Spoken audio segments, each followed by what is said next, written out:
നമസ്കാരം. നാട്ടുവർത്തമാനത്തിലേക്ക് സ്വാഗതം. ആലുവയിൽ അമ്മയുടെ ക്രൂരമർദ്ദനത്തിന് ഇരയായി മരിച്ച കുട്ടിയുടെ മൃതദേഹം ഇന്ന് സംസ്കരിക്കും.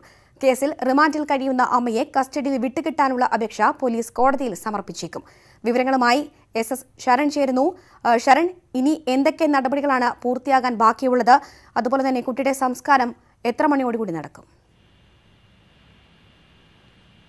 നമുക്കറിയാം, ഇന്നലെ രാവിലെ 9:05 കൂടിയായിരുന്നു കുട്ടിയുടെ അന്ത്യം. അതിനുശേഷം ഇൻക്വസ്റ്റ് നടപടികൾ പൂർത്തിയാക്കിയ ശേഷം കളമശ്ശേരി മെഡിക്കൽ കോളേജിൽ എത്തിച്ച് പോസ്റ്റ്മോർട്ടം നടപടികളും പൂർത്തിയാക്കിയിരുന്നു. ഏതായാലും പോസ്റ്റ്മോർട്ടത്തിന് ശേഷം ഇന്നലെ തന്നെ പാലക്കാമുകൾ പള്ളിയിൽ ഖബറടക്കുമെന്നുള്ള വിവരമാണ് നമുക്ക് ലഭിച്ചിരുന്നത്. എന്നാൽ പിന്നീട് പോലീസ് തന്നെ തീരുമാനം മാറ്റുകയായിരുന്നു.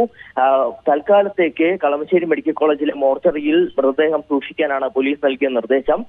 ഏതായാലും പുതിയതായി നമുക്കറിയാൻ കഴിയുന്ന വിവരമെന്ന് പറയുന്നത് ഇന്ന് തന്നെ കുട്ടിയുടെ ഖബറടക്കം നടക്കുമെന്നുള്ള കാര്യമാണ്. അത് പാലക്കാമുകൾ പള്ളിയിലായിരിക്കുമോ എന്നുള്ളത് സംബന്ധിച്ചാണ് ഇനി വ്യക്തത വരേണ്ടത്. അത് സംബന്ധിച്ച് ഉടൻ തന്നെ പോലീസ് വ്യക്തത നൽകുമെന്നുള്ളൊരു വിവരം നൽകുമെന്ന് തന്നെയാണ് നമുക്ക് മനസ്സിലാക്കാൻ സാധിക്കുന്നത്. മറ്റൊരു പ്രധാനപ്പെട്ട കാര്യം, കേസ് അന്വേഷണം ഊർജിതമായി മുന്നോട്ട് കൊണ്ടുപോകാനാണ് പോലീസ് ശ്രമിക്കുന്നത്. കാരണം അമ്മയുടെ, അതായത് ഈ ജാർഖണ്ഡ് സ്വദേശിയാണോ യഥാർത്ഥ കുട്ടിയുടെ അമ്മ എന്നുള്ള അടക്കമുള്ള കാര്യങ്ങളും പരിശോധിക്കേണ്ടതുണ്ട്. അതിനുവേണ്ടി DNA ടെസ്റ്റ് നടത്താനാണ് ഇപ്പോൾ പോലീസ് ഒരുങ്ങുന്നത്. പ്രധാനമായും കുട്ടിയുടെയും ഒപ്പം തന്നെ അമ്മയുടെയും DNA സാമ്പിളുകൾ, രക്തസാമ്പിളുകൾ ശേഖരിച്ചിട്ടുണ്ട്. അതുകൊണ്ട് തന്നെ ഉടൻ DNA ടെസ്റ്റ് നടക്കുമെന്നുള്ളൊരു വിവരം തന്നെയാണ് നമുക്ക് ലഭിക്കുന്നത്. മറ്റൊരു പ്രധാനപ്പെട്ട കാര്യം, അച്ഛനെയും ചോദ്യം ചെയ്യുമെന്നുള്ളൊരു വിവരമാണ്. അതായത് അമ്മയുടെ ക്രൂരമർദ്ദനത്തിനിരയാകുമ്പോൾ അച്ഛന് ഏതെങ്കിലും രീതിയിൽ പങ്കുവഹിച്ചിരുന്നോ എന്നുള്ള കാര്യമടക്കം പോലീസ് പരിശോധിക്കുന്നുണ്ട്. അതിന്റെ ഭാഗമായിട്ട് അച്ഛനെയും ചോദ്യം ചെയ്യും എന്ന വിവരം തന്നെയാണ് നമുക്ക് ലഭിക്കുന്നത്. ഏതായാലും ഇന്ന് വൈകിട്ടോടു കൂടിയാകും പാലമുക്കിൽ ആ പള്ളിയിൽ ഖബറടക്കം നടക്കുമെന്നുള്ള വിവരം തന്നെയാണ് നമുക്ക് ലഭിക്കുന്നത്. ഇതോടൊപ്പം തന്നെ എടുത്തു പറയേണ്ട മറ്റൊരു കാര്യം, ഈ കുട്ടിയുടെ അമ്മ ജാർഖണ്ഡ് സ്വദേശിയും ഒപ്പം തന്നെ അച്ഛൻ ബംഗാൾ സ്വദേശിയുമാണ്. ഈ രണ്ട് സ്ഥലങ്ങളിലേക്കും പോലീസ് സംഘങ്ങൾ പോയിട്ടുമുണ്ട്. അവിടെ എത്തി കുട്ടിയുടെ ബന്ധുക്കളെ തിരിച്ചറിയാനുള്ള ശ്രമവും പോലീസ് നടത്തുന്നുണ്ട്. ഏതായാലും ഇത് സംബന്ധിച്ചുള്ള കൂടുതൽ കാര്യങ്ങൾ ഇത്തരത്തിൽ അന്വേഷണം നടത്തിക്കൊണ്ട് തന്നെ നിർണായകമായ വിവരങ്ങൾ ലഭിക്കുമെന്നൊരു പ്രതീക്ഷയിൽ തന്നെയാണ് പോലീസ് ഉള്ളത്. ശരി ശരൺ, ആലുവയിൽ അമ്മയുടെ ക്രൂരമർദ്ദനത്തിനിരയായി മരിച്ച കുട്ടിയുടെ മൃതദേഹം ഇന്ന് തന്നെ സംസ്കരിക്കും. DNA ടെസ്റ്റ് നടത്താനും പോലീസ് തീരുമാനിച്ചിട്ടുണ്ട്. വിവരങ്ങളായിരുന്നു ശരൺ നൽകിയത്. മറ്റു വാർത്തകളിലേക്ക്. കാലാവസ്ഥാ വ്യതിയാനത്തിൽ കൊക്കോ കൃഷി പ്രതിസന്ധിയിൽ. കടുത്ത ചൂടിൽ കൊക്കോ പൂക്കളും ചെറുകായ്കളും കരിഞ്ഞുണങ്ങി നശിക്കുകയാണ്. ഇത്തവണ ഉൽപാദനത്തിൽ വൻതോതിൽ കുറവ് വരും. കടുത്ത വരൾച്ചയിൽ ഹൈറേഞ്ചിലെ മറ്റ് കാർഷിക വിളകൾക്കൊപ്പം കൊക്കോ കൃഷിയും കടുത്ത പ്രതിസന്ധിയിലാണ്. വേനൽ ചൂട് ക്രമാതീതമായി വർദ്ധിക്കുകയും യഥാസമയം മഴ ലഭിക്കാത്തതുമാണ് കൊക്കോ കൃഷിക്കും തിരിച്ചടിയായത്. മറ്റ് കൃഷികളെ അപേക്ഷിച്ച് വലിയ രീതിയിലുള്ള മുതൽ മുടക്കും പരിപാലനവും ആവശ്യമില്ലാത്ത കൊക്കോയാണ് ഹൈറേഞ്ചിലെ കർഷകർക്ക് ആശ്വാസകരമായിരുന്നത്. എന്നാൽ നിലവിൽ കൊക്കോ കൃഷി കൂടി പടിയിറങ്ങുന്ന അവസ്ഥയാണ്. പുതിയതായി വിരിയുന്ന പൂവുകളും മുമ്പുണ്ടായ കായ്കളും വ്യാപകമായി കരിഞ്ഞുണങ്ങുകയാണ്. പൂവുകൾ പൂർണ്ണമായി നശിക്കുന്നതിലൂടെ മുമ്പോട്ടുള്ള ഉൽപാദനം ഇല്ലാതാവും. വേനൽമഴയുടെ അഭാവത്തിൽ ഹൈറേഞ്ചിലെ കാർഷിക മേഖല മുഴുവൻ തകർന്നുകൊണ്ടിരിക്കുകയാണ്. പ്രത്യേകിച്ചും ഈ കൊക്കോ കൃഷി വേനൽമഴ കിട്ടാത്തതുകൊണ്ട് ഇപ്പോൾ ഉണ്ടാകുന്ന പൂക്കളെല്ലാം കരിഞ്ഞ് ഉണങ്ങിപ്പോവുകയാണ്.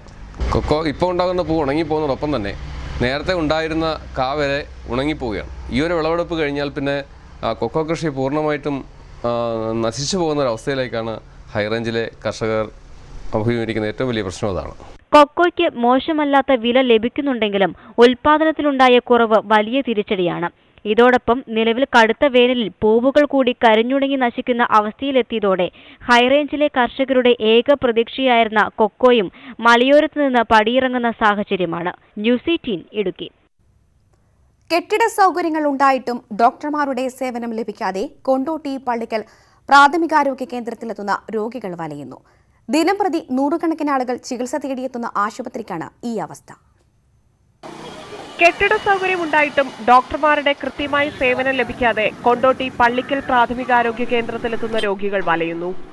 മെഡിക്കൽ ഓഫീസറെ കൂടാതെ ദേശീയ ഗ്രാമീണ രോഗ ദൗത്യം അനുവദിച്ച താൽക്കാലിക ഡോക്ടറും ആശുപത്രിയിൽ ജോലിക്കായുണ്ട്. എന്നാൽ ഇവരിൽ ആരുടെയും സേവനം പല ദിവസങ്ങളിലും രോഗികൾക്ക് ലഭിക്കുന്നില്ലെന്നാണ് പരാതി. മെഡിക്കൽ ഓഫീസർ അവധിയെടുക്കുകയാണെങ്കിൽ പകരം ഡോക്ടറെ കൊണ്ടോട്ടി താലൂക്ക് ആശുപത്രിയിൽ നിന്ന് അനുവദിച്ചു നൽകാനും വ്യവസ്ഥയുണ്ട്. സ്വകാര്യ ലോബികൾക്ക് വേണ്ടിയാണോ ചില ആളുകൾ ഇതിനെ അട്ടിമറിക്കാൻ ശ്രമിക്കുന്നത് എന്ന ഒരു ആക്ഷേപം ഇവിടെയുള്ള എല്ലാ ജനങ്ങൾക്കും ഉണ്ട്. എത്രയും പെട്ടെന്ന് സർക്കാർ തലത്തിൽ ഇതിനൊരു പരിഹാരം കണ്ടെത്തി മുഴുവൻ സമയവും 2 ഡോക്ടർമാരുടെ സേവനം ലഭ്യമാക്കണം. ലാബിലും ഫാർമസിയിലും ജോലിക്കാരുടെ എണ്ണം കൂട്ടി അതുപോലെ ഇവിടെ വരുന്ന രോഗികൾക്ക് കൃത്യമായി മരുന്ന് കൊടുക്കാനും ഒരു ജനങ്ങളുടെ ആശ്രയ കേന്ദ്രമാക്കി ഇതിനെ മാറ്റണമെന്നാണ് ഞങ്ങൾക്ക് പറയാനുള്ളത്. പള്ളിക്കൽ പ്രാഥമികാരോഗ്യ കേന്ദ്രം സാമൂഹികാരോഗ്യ കേന്ദ്രമായി ഉയർത്തുവാൻ തീരുമാനമായെങ്കിലും നടപടിക്രമങ്ങളൊന്നും പൂർത്തിയായിട്ടില്ല. ദിനംപ്രതി 200ഓളം രോഗികളാണ് ആശുപത്രിയിലെത്തുന്നത്. പള്ളിക്കൽ പഞ്ചായത്ത് പ്രദേശത്തുള്ള ആളുകൾക്ക് ഏക ആശ്രയം കൂടിയാണ് ഈ പ്രാഥമികാരോഗ്യ കേന്ദ്രം. സ്റ്റാഫിനെ നിയമിക്കാനുള്ള നടപടികൾ പഞ്ചായത്തിന്റെ ഭാഗത്തു നിന്നുണ്ടാവുന്നില്ലെന്നും നാട്ടുകാർ ആരോപിക്കുന്നു. ന്യൂസ് 18 കൊണ്ടോട്ടി. എറണാകുളം പഴന്തോട്ടം പള്ളിയിൽ യാക്കോബായ ഓർത്തഡോക്സ് സംഘർഷത്തിൽ 2 പേർക്ക് കുത്തേറ്റു. പള്ളിക്കൊടി മരത്തിൽ ഉയർത്തിയിരുന്ന കൊടി നീക്കം ചെയ്യുന്നതിനെ ചൊല്ലിയുള്ള തർക്കമാണ് ഏറ്റുമുട്ടലിൽ എത്തിയത്. തർക്കം നിലനിൽക്കുന്ന പഴന്തോട്ടം പള്ളിയുടെ നിയന്ത്രണം ഓർത്തഡോക്സ് വിഭാഗത്തിനാണ്. അടുത്തയാഴ്ച നടക്കുന്ന പെരുന്നാളിന്റെ ഭാഗമായി യാക്കോബായ വിഭാഗം കെട്ടിയ ബാനർ ഓർത്തഡോക്സ് വിഭാഗം അഴിച്ചുമാറ്റി. തുടർന്ന് പള്ളിക്കൊടിമരത്തിൽ ഉയർത്തിയിരുന്ന കൊടി നീക്കം ചെയ്യുന്നതിനെ ചൊല്ലി തർക്കമായി. ഇരുവിഭാഗവും കൊടിമരച്ചോട്ടിൽ ഏറ്റുമുട്ടി. ഇതിനിടയിലാണ് 2 പേർക്ക് കുത്തേറ്റത്. പരിക്കേറ്റ അഖിൽ എൽദോ, ജെയിൻ വർഗീസ് എന്നിവരെ ആശുപത്രിയിൽ പ്രവേശിപ്പിച്ചു. 4 ഓർത്തഡോക്സ് വിശ്വാസികൾക്കും പരിക്കേറ്റതായി പരാതിയുണ്ട്. ഇവർ കോലഞ്ചേരിയിലെ സ്വകാര്യ ആശുപത്രിയിൽ ചികിത്സ തേടി. സംഭവത്തിൽ പോലീസ് കേസെടുത്തു. ന്യൂസ് 18 കൊച്ചി. കാസർഗോഡ് നഗരത്തിലെ കുടിവെള്ളക്ഷാമത്തിന് താൽക്കാലിക പരിഹാരമാകുന്നു.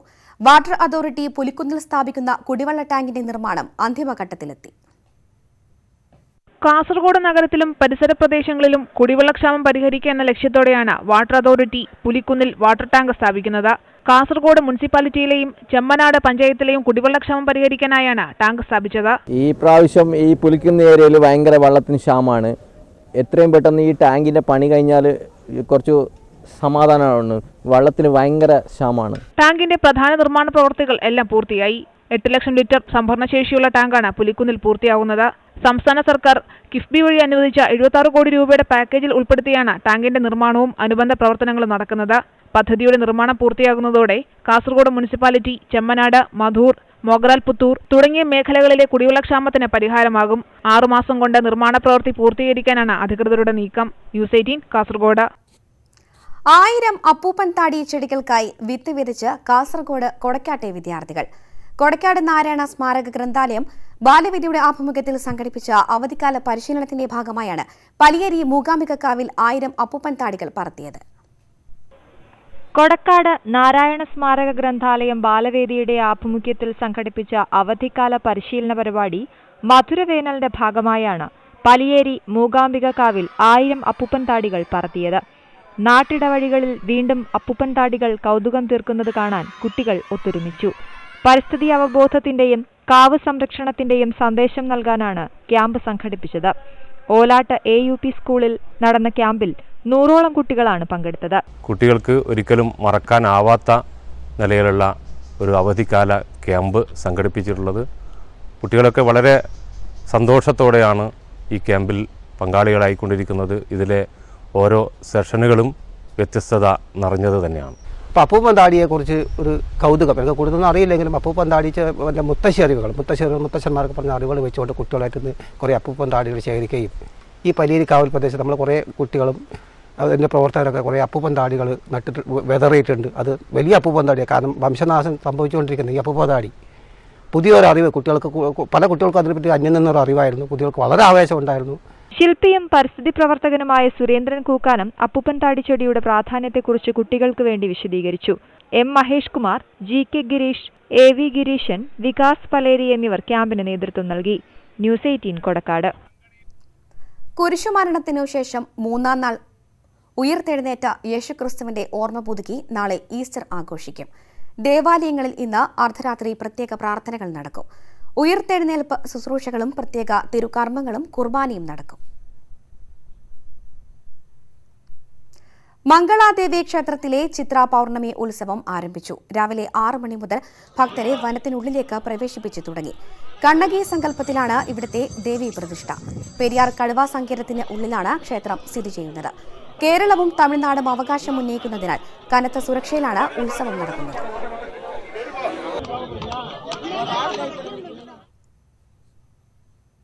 തെരഞ്ഞെടുപ്പിൽ ശബരിമല ചൂടേറിയ ചർച്ചയാകുമ്പോഴും സമാധാനപരമായിരുന്നു ഇത്തവണ ശബരിമല. മേടമാസ വിഷുപൂജകൾക്കായി തുറന്ന ശബരിമല ക്ഷേത്രനട പ്രതിഷേധങ്ങളോ നിയന്ത്രണങ്ങളോ ഇല്ലാതെ അടച്ചു.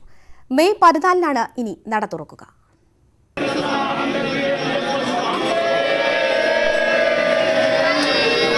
മേടമാസ വിഷുപൂജകൾക്കായി നട തുറന്നിരുന്ന 10 ദിവസവും സമാധാനപരമായിരുന്നു പമ്പയും സന്നിധാനവും. തെരഞ്ഞെടുപ്പ് അടുത്ത സാഹചര്യത്തിൽ പ്രതിഷേധങ്ങൾക്ക് സാധ്യതയുണ്ടെന്ന ഇന്റലിജൻസ് റിപ്പോർട്ടിനെ തുടർന്ന് സുരക്ഷ ശക്തമാക്കിയിരുന്നു.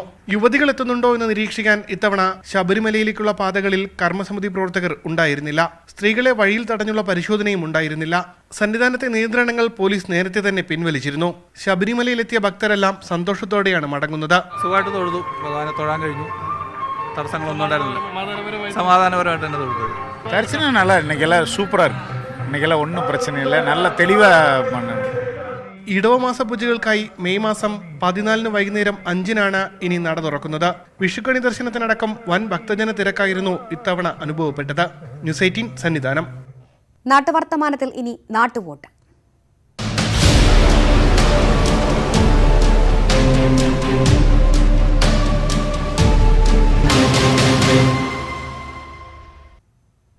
എൻ.ഡി.എ സ്ഥാനാർത്ഥി കെ സുരേന്ദ്രന്റെ തിരഞ്ഞെടുപ്പ് പ്രചാരണത്തിനായി ബി.ജെ.പി ദേശീയ അധ്യക്ഷൻ അമിത്ഷാ ഇന്ന് പത്തനംതിട്ടയിലെത്തും. ഉച്ചയ്ക്ക് 2:30 കോന്നി പ്രമാടം രാജീവ് ഗാന്ധി ഇൻഡോർ സ്റ്റേഡിയത്തിലാണ് ഹെലികോപ്റ്ററിൽ അമിത്ഷാ എത്തുക. തുടർന്ന് റോഡ് മാർഗം പത്തനംതിട്ടയിലെത്തുന്ന അമിത്ഷാ റോഡ് ഷോയിൽ പങ്കെടുക്കും. റോഡ് ഷോയ്ക്ക് ശേഷം പത്തനംതിട്ട ബസ് സ്റ്റാൻഡിൽ നടക്കുന്ന പൊതുസമ്മേളനത്തിൽ അമിത്ഷാ സംസാരിക്കും. 50,000-ഓളം പ്രവർത്തകർ പങ്കെടുക്കുമെന്നാണ് ബി.ജെ.പി ജില്ലാ നേതൃത്വത്തിന്റെ കണക്കുകൂട്ടൽ. നേരിൽ കാണാൻ ആഗ്രഹിച്ച രാഹുൽ ഗാന്ധിയുമായി ഫോണിൽ സംസാരിക്കാൻ സാധിച്ചതിന്റെ സന്തോഷത്തിലാണ് തളിപ്പറമ്പ് തൃച്ചംബരം സെന്റ് പോൾ സ്കൂളിലെ 2ാം ക്ലാസ്സുകാരൻ നദാൻ. പ്രിയ നേതാവിനെ കാണാൻ പറ്റാത്ത സങ്കടത്തിൽ വിങ്ങിപ്പൊട്ടുന്ന കുട്ടിയുടെ ചിത്രം മാതാപിതാക്കൾ ഫേസ്ബുക്കിൽ പോസ്റ്റിട്ടതോടെയാണ് നദാന് ഭാഗ്യം തെളിഞ്ഞത്. 2ാം ക്ലാസ്സുകാരൻ നദാന് വ്യാഴാഴ്ച സന്തോഷ ദിനമായിരുന്നു. കാണാൻ ആഗ്രഹിച്ച രാഹുൽ ഗാന്ധി ഫോണിൽ സംസാരിച്ചു. മറ്റൊന്ന് പ്രിയങ്ക ഗാന്ധി വരുമ്പോൾ കാണാനും അവസരം കിട്ടി. ഫുട്ബോളിൽ നെയ്മറോടുള്ളതുപോലെ അത്ര ആരാധനയാണ് രാഹുൽ ഗാന്ധിയെ. രാഹുൽ ഗാന്ധി കോഴിക്കോട് വന്നപ്പോൾ കാണാൻ ശ്രമിച്ചെങ്കിലും സാധിച്ചില്ല. പിന്നീട് കഴിഞ്ഞ ദിവസം കണ്ണൂരിൽ വരുന്നുണ്ടെന്ന് അറിഞ്ഞതോടെ തളിപ്പറമ്പിൽ നിന്ന് രക്ഷിതാക്കൾ നദാനെ കൊണ്ട് കണ്ണൂരെത്തി. എന്നാൽ കനത്ത സുരക്ഷാ സംവിധാനങ്ങൾ ഏർപ്പെടുത്തിയതിനാൽ കാണാനായില്ല. പാസ് ചെയ്ത് പോകുമ്പോൾ രാഹുൽ ഗാന്ധി എന്തോ വായിച്ചുകൊണ്ടിരിക്കുന്നതുകൊണ്ട് മോനെ കണ്ടില്ല. അപ്പൊ മോൻ അതോട് മോനൊക്കെ പെട്ടെന്ന് ഡള്ളായിട്ട് എന്നിട്ട് വണ്ടി കയറിയിരുന്നൊരു ഭയങ്കര കരച്ചിലായിരുന്നു. അത് കഴിഞ്ഞപ്പോൾ നമ്മളൊരു ഫോട്ടോ എടുത്തിട്ട് ഫേസ്ബുക്കിലിട്ടു. അതിങ്ങനെ ഷെയർ ചെയ്തിട്ട് പോയിട്ട് ഒരാളെ വിളിച്ചിട്ട് പറഞ്ഞിട്ട് ആ നമ്പർ വേണമെന്ന് പറഞ്ഞു. എന്നിട്ട് ഇന്നലെ ഒരു 10:55 ആകുമ്പം രാഹുൽ ഗാന്ധി വിളിച്ചു. രാഹുലാണ്, എനിക്ക് മോനോടൊന്ന് സംസാരിക്കണം എന്ന് പറഞ്ഞു. നദാന്റെ ആരാധന കോൺഗ്രസ് നേതൃത്വം അറിഞ്ഞു. വിവരം രാഹുൽ ഗാന്ധിയുടെ ചെവിയിലുമെത്തി. ഉടനെ നദാന്റെ വീട്ടിലേക്ക് വിളി വന്നു. മറുതലയ്ക്കലെ ശബ്ദം നദാനെ മാത്രമല്ല വീട്ടുകാരിയാകെ കോരിത്തെരിപ്പിച്ചു. പ്രിയങ്ക ഗാന്ധിയെ കാണാനെത്താൻ നദാനെ രാഹുൽ ക്ഷണിക്കുകയും ചെയ്തിട്ടുണ്ട്. ന്യൂസ് 18 കണ്ണൂർ. വയനാട്ടിലെ എൻ.ഡി.എ സ്ഥാനാർത്ഥി തുഷാർ വെള്ളാപ്പള്ളിയുടെ വാഹന പ്രചാരണ ജാഥയ്ക്കിടെ ഉന്തും തള്ളും. വണ്ടൂർ പോങ്ങോട് ഒരു കല്യാണ വീടിന് മുൻപിലൂടെ ജാഥ കടന്നു പോകുന്നതിനിടെയാണ് സംഭവം. ജാഥയിൽ പങ്കെടുത്തവരെ തടയാനും കയ്യേറ്റം ചെയ്യാനും ഒരു സംഘം ശ്രമിച്ചു. പരിക്കേറ്റ 7 എൻ.ഡി.എ പ്രവർത്തകരെ സ്വകാര്യ ആശുപത്രിയിൽ പ്രവേശിപ്പിച്ചു.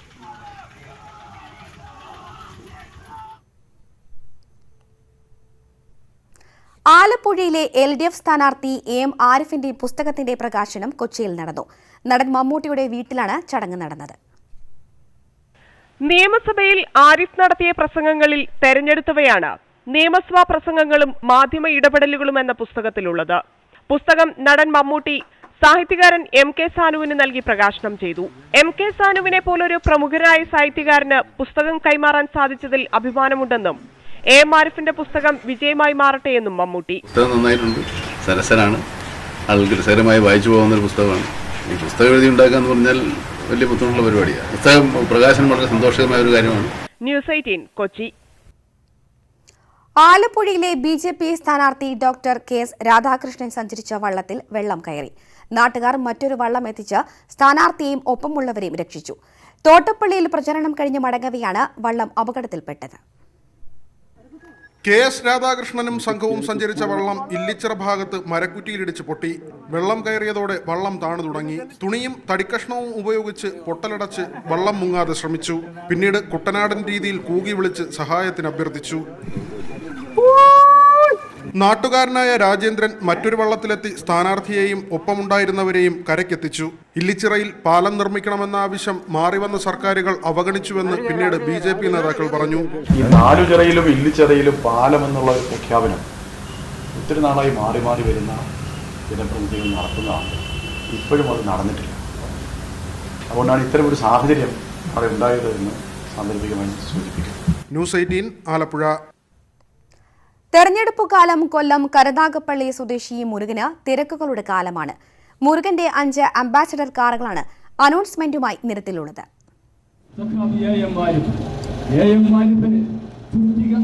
നക്ഷത്രമടയാളത്തിൽ നിങ്ങളുടെ മനസ്സിന്റെ മനസ്സാക്ഷിയുടെ അംഗീകാരം വോട്ടുകളായി രേഖപ്പെടുത്തി വൻപിച്ച ഭൂരിപക്ഷത്തോടുകൂടി വിജയിപ്പിക്കുകയാണ്. തെരഞ്ഞെടുപ്പ് കാലങ്ങളിൽ അനൗൺസ്മെന്റുമായി കടന്നുവരുന്ന അംബാസഡർ കാർ കാണുമ്പോഴേ നാട്ടുകാർക്കറിയാം അത് മുരുകനാണെന്ന്. രാഷ്ട്രീയ പാർട്ടികൾ, സന്നദ്ധ സംഘടനകൾ, ക്ലബ്ബുകൾ, ആരാധനാലയങ്ങൾ തുടങ്ങി ഏതു സ്ഥാപനങ്ങളുടെയും അനൗൺസ്മെന്റുകൾക്ക് മുരുകനും ഇദ്ദേഹത്തിന്റെ പഴയ അംബാസഡറും ഉറപ്പായും ഉണ്ടാകും. പഴയ അംബാസഡറുകളോട് മുരുകന് പ്രണയം തോന്നിയിട്ട് 1/4 നൂറ്റാണ്ടായി. 1996 ആദ്യമായി ഒരു അംബാസഡർ സ്വന്തമാക്കിയത്. ന്യൂജൻ കാറുകൾ വിപണി കീഴടക്കിയതോടെ അംബാസഡറുകളുടെ പ്രതാപം ഇല്ലാതായെങ്കിലും മുരുകന്റെ കൈവശം 5 അംബാസഡറുകളുണ്ട്. ഇവയെല്ലാം പരസ്യ പ്രചാരണത്തിനാണ് ഉപയോഗിക്കുന്നത്. 23 വർഷമായിട്ട് എൻ്റെ വീട്ടിലൊരു അംഗത്തെ പോലെയാണ് ഞാനിത് കാണുന്നത്. അതുപോലെ തന്നെ ഇത് കൂടാതെ എനിക്ക് 4 വണ്ടികളുണ്ട്. അംബാസഡറിൻ്റെ സ്പെയർ പാർട്സുകൾ ഇപ്പോൾ കിട്ടാൻ വളരെ ബുദ്ധിമുട്ടാണ്. എങ്കിലും പഴയ സാധനങ്ങൾ അവിടുന്ന് ഇവിടുന്നൊക്കെ എടുത്ത് ഞാൻ വീട്ടിൽ സംഭരിച്ച് വെച്ചിട്ടുണ്ട്. അതുപോലെ തന്നെ പുതിയ സാധനങ്ങൾ മാവേലിക്കര ഒരു കടയും കൊല്ലത്തൊരു കടയുണ്ട്. ഇവിടെ എല്ലാം പോയി സാധനങ്ങൾ വാങ്ങിച്ചുകൊണ്ട് വന്ന് വളരെ കൃത്യമായി ഈ വാഹനങ്ങളെല്ലാം നല്ല രീതിയിൽ ഓടുന്നുണ്ട്.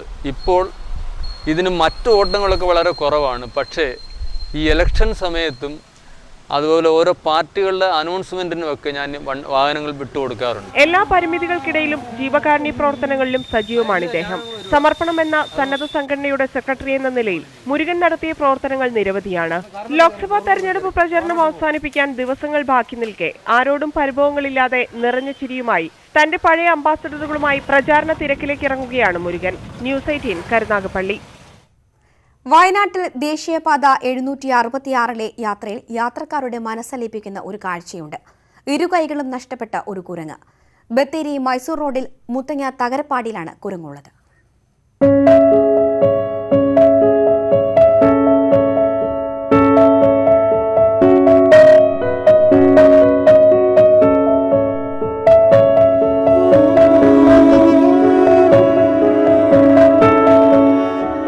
ദേശീയപാത 766 മൈസൂരുവിലേക്കും ബംഗളൂരുവിലേക്കും യാത്ര ചെയ്യുന്നവർ കാണുന്ന മറക്കാൻ കഴിയാത്ത കാഴ്ചയാണ് ഇത്. മുത്തങ്ങ തകരപ്പാടിയിൽ ഇരുകൈകളും മുട്ടിന് താഴെ വെച്ച് നഷ്ടപ്പെട്ട ഒരു കുരങ്ങിന്റെ സങ്കട ജീവിതം. ഇരുകൈകളും എങ്ങനെ അറ്റുപോയെന്ന് ആർക്കും അറിയില്ല. കഴിഞ്ഞ 6 വർഷമായി ഈ കുരങ്ങൻ തകരപ്പാടിയിൽ എല്ലാ ദിവസവും എത്താറുണ്ട്. കാണാൻ തുടങ്ങിയ മുതൽ ഇത് ഇങ്ങനെ തന്നെയാണ്. പിന്നെ ഇവിടെയുള്ള ഇങ്ങനെ പെറുക്കി തിന്ന്, പിന്നെ ഇവിടെയുള്ള വരുന്ന ടൂറിസ്റ്റുകൾ ഭക്ഷണം കൊടുക്കും. അതേപോലെ തന്നെ കടകളിൽ നിന്ന് അങ്ങനെ കഴിക്കും. അങ്ങനെയാണ് പോകുന്നത്. ഇരുകൈകളും ഇല്ലാത്തതിനാൽ ഇരുകാലുകളിലും നിവർന്നാണ് നടത്തം. കൈകൾ നഷ്ടപ്പെട്ടതിനാൽ മറ്റു കുരങ്ങുകളെപ്പോലെ വേഗത്തിൽ ഓടി നടന്ന് ഭക്ഷണ പദാർത്ഥങ്ങൾ കഴിക്കാൻ ഇവന് കഴിയുന്നില്ല. അതിനാൽ തന്നെ യാത്രക്കാർ ഈ കുരങ്ങന് കയ്യിലുള്ള ഭക്ഷണ പദാർത്ഥങ്ങൾ നൽകുന്നതും പതിവ് കാഴ്ചയാണ്.